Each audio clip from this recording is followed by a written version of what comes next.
Mimi Emmanuel John Nchimbi naapa kwamba nitakuwa mwaminifu kwa Jamhuri ya Muungano wa Tanzania na kuitumikia kwa moyo wangu wote, na kwamba nitaihifadhi, nitailinda na kuitetea Katiba ya Jamhuri ya Muungano wa Tanzania kwa mujibu wa sheria iliyowekwa.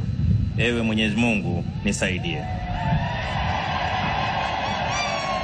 Mimi Emmanuel John Nchimbi naapa kwamba nitaitumikia vema na kwa moyo thabiti Jamhuri ya Muungano wa Tanzania katika kazi yangu ya makamu wa rais, na kwa wakati wote nitamshauri kwa hekima na uaminifu Rais wa Jamhuri ya Muungano wa Tanzania, na kwa vyovyote vile sitatoa siri za baraza la mawaziri. Ewe Mwenyezi Mungu nisaidie. Mimi Emmanuel John Nchimbi naapa kwamba katika kutekeleza madaraka niliyopewa kwa mujibu wa Katiba ya Jamhuri ya Muungano wa Tanzania,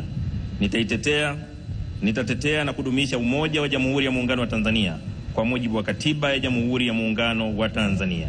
Ewe Mwenyezi Mungu nisaidie. Waheshimiwa wageni waalikwa, ndugu wananchi, mabibi na mabwana, tayari Mheshimiwa Dr. Emmanuel John Nchimbi, makamu wa rais wa Jamhuri ya Muungano wa Tanzania, ameshakula kiapo na sasa anasaini hati ya kiapo chake.